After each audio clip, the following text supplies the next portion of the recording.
Discutăm și astăzi despre ceea ce înseamnă fake news și dezinformare. Sunt în Parlamentul European în Bruxelles. Today here with me in the European Parliament is Delphine Collard. Thank you so much for your presence. Thank you for inviting me. You are the spokesperson of the European Parliament, and I think it's very important to understand together what is the fight to be fought against fake news and disinformation. Yes, it's an important topic. The members of this parliament have been engaged in this question since 2015, I would say, more actively with several resolutions. And since the start of this mandate, the topic has been brought at the agenda of the plenary in every session, really. So be it on the question of foreign information manipulation, or the question of the impact on elections, or the question of the social media platforms and the impact they can have on the information space. During these years, this phenomenon increased a lot due to digitalization, due to the increase in the access to the social media platforms. How can it be tackled? Well, it was always existing, but indeed it has taken another leap and another scope in the past. We've seen also the impact it can have on potentially elections or important choices for citizens. So this is the reason that it was also brought to the agenda. There are several. There is sadly no silver bullet, no single bullet to address this question. There are many aspects that can be done, and our members are, of course, active on the side of legislation. This is one aspect. They are reflecting now in a special committee on the Democracy Shield, chaired by Nathalie Loiseau. And the rapporteur, Tobias Tobe, has already worked on several suggestions or recommendations, and we were working on the report for the beginning of 2026. But besides that, legislations have been passed to reinforce the fight against hate speech, to oblige social media platforms to have reporting systems in place in the Digital Services Act, to label artificial intelligence content in the AI Act, or also make political advertisement more transparent. So there are elements taken on the legislative side. Another important piece on the legislative side is the work that has been done in the Parliament to reinforce the media freedom. Because we know that one of the antidotes is, of course, to reinforce media pluralism and the strength of media and independence in the different member states, and broader than the member states, because we see our bordering country is also being targeted by disinformation campaign. As Parliament, as an institution, you have also some departments that are covering this issue. What is actually the Parliament doing? Not the political side, but the institutional one. Yeah, we've been asked by our members to also provide additional assistance directly to the members, giving them trainings or support in case they are targeted. We do that together between security, IT department and strategic communication departments, or for staff working in an institution. But beyond that, beyond the direct assistance of the people working here, we have also a responsibility towards the numerous visitors or the journalists or the fact checkers we are engaging with every day. So what we try is to have information pages on our website, quizzes that can be used by teachers in the school to raise awareness about the topic, videos that can be consulted on YouTube to point at the tactics, the tools, the procedures used by disinformation actors to fool us. Sometimes they play on emotions. Sometimes they take elements out of context, or they seek to polarize, or they flood the information space. These are all tactics that we can learn to recognize and to be a bit more resilient in our consumption daily of social media feeds. So these are elements we are trying to do. So raise awareness, work with teachers, work with visitors, work with content creators and journalists, and of course raise awareness inside the house. And then when needed, we are also, of course, there to provide the necessary assistance to report cases or to contact journalists or fact checkers to rectify the facts when they are misleading regarding the institution. In general, fake news is built up on a true story in order to catch somehow the attention of a person, and afterwards some layers of fake are added. So it is sometimes very difficult for a person that is not involved, let's say, in that subject to see what is the truth and what is fake over there. How can we actually take out these layers? Yes, indeed. This is a major challenge because there is often a grain of truth that allows for the creation of fake stories, or at least stories taken out of context. So what we try to give is tips and tricks that are at the basis of the journalistic method, but that we can all use as citizens. Sometimes it's taking a pause. It's avoiding directly reposting or contaminating others by taking the pause and looking if it seems too good to be true or too bad to be true. And then probably it's not true, because life is about layers of gray and not so often white or black presentations. It's about checking the sources. It's about contrasting the information with other sources before clicking or sharing. So these are all good habits that we should entrust on our children, yes, but also on our everyday life, because we can be taken by emotional headlines, by sensationalist pictures taken out of context. And so it's the responsibility that we all share to make the information space a bit more acceptable. And then, of course, we can also choose not to see several contents, educate the algorithm, and also make sure that we report content that should not be online. Because what is illegal offline in the daily life should also be illegal online. And this is what the Digital Services Act is about, is making sure that we have reporting means and that these hateful content or problematic content or and content that is there to seek to interfere in the information space can be reported. I will give a very simple example, that of Brussels Watch, that you know about. 105, if I'm correct, members of the European Parliament were targeted by a huge fake, a site that actually doesn't exist, with a lot of information about these people that are not true. How do you tackle such a thing as European Parliament? Because I know you've made a lot of investigation, and it's very interesting what you found out. Well, I think what is interesting is sometimes not to give more leverage to such websites. Because, of course, a website like that is gaining attention through the fact that people are reposting. So what we did is provide assistance in analyzing the real impact or the veracity of the site, and then also suggest ways to people that were targeted to inform their stakeholders that this was misleading, but also that it was not a trustworthy website, that it was not registered as an official media, but without crying to all their websites about it. Because, of course, that's what those types of content are seeking. They are seeking to get greater visibility, or they are seeking to get a greater outreach. And this is not what we want to offer in such cases. So sometimes it's better simple to ignore such information. Sometimes, as we call it, strategic silence is the best way to address it, because what we don't want is to be distracted from the communication. I think for the members of this parliament, for also other actors, it is about what you want to say, what you want to convey, how you are defending the citizens or relaying their positions.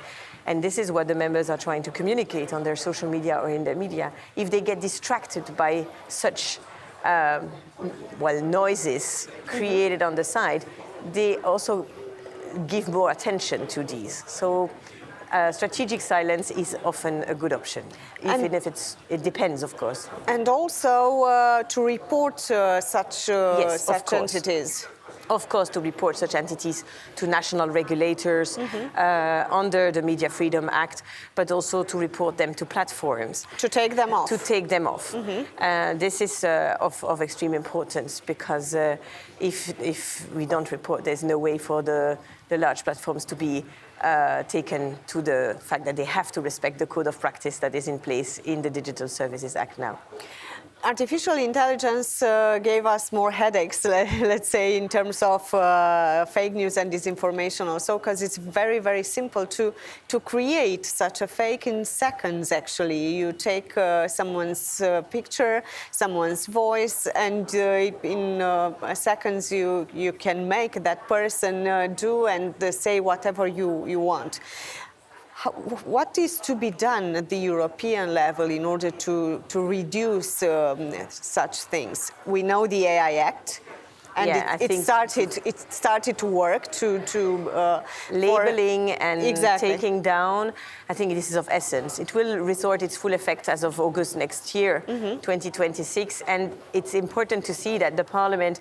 I said there is a Democracy Shield committee, but at the moment there are also working groups inside our committees that are looking at the way that those regulations that were passed during the last term to support our digital space are implemented. So there is a working group with the rapporteur, Mr. Benifei, following closely with a team of members the way that the AI Act is implemented and whether it responds to the needs. But it's distressing to see these type of images circulating. But there, the national regulators and the platforms can also have to be notified immediately. And it's also legally opposable, so it's really important. We see also several member states that go a step beyond. Some member states are looking at blockchain technology to avoid voice copying or to avoid pictures copying. This is a constant evolution. We have to say that until last year, the margin of AI-generated disinformation was relatively limited until 2024. We know that it's, of course, something that is evolving over time now. And if we look at the speech that President Maia Sandu gave in the European Parliament ahead of the elections in Moldova, the targeting via our AI-generated content was also heavily present. We've seen it in Romania also during our elections, and I think it's very important for that committee, the EU Democratic Shield, to give us the full report for the whole member states. When we are discussing about legislation, we see it only in the European Union. But sometimes the big generator, let's say, of new technology, and even of fakes and disinformation are outside the European Union. So what can we do in this interest? Yes, indeed. We can try to preserve our internal market. This is how we do, and our European citizens. But Europe is also always setting standards that we can only invite partners to join in. We work together with NATO countries. We work together with the G7 countries.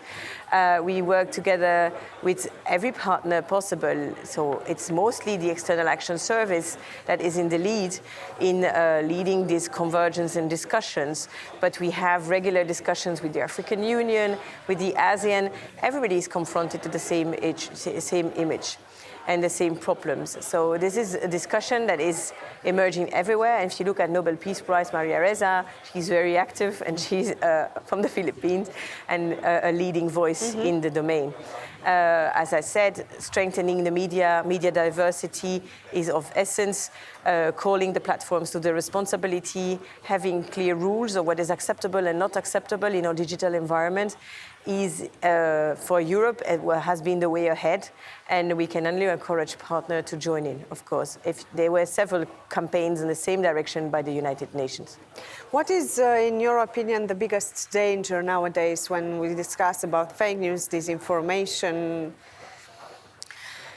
Well, I don't know if there is one single big danger, but I think the problem is that if people start to doubt everything, then they might not even seek to have reliable information. So to keep the importance of being informed, because in the end, the democratic systems are based on the idea that informed citizens are taking decisions on the governance of a country, on the way that the country or well-being together.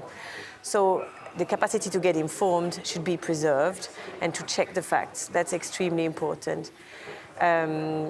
This is at the moment the most important if we want to secure that the democratic systems can remain sustainable. The European Parliament should do more in terms of legislation, in your opinion, or just to concentrate on implementing what we have?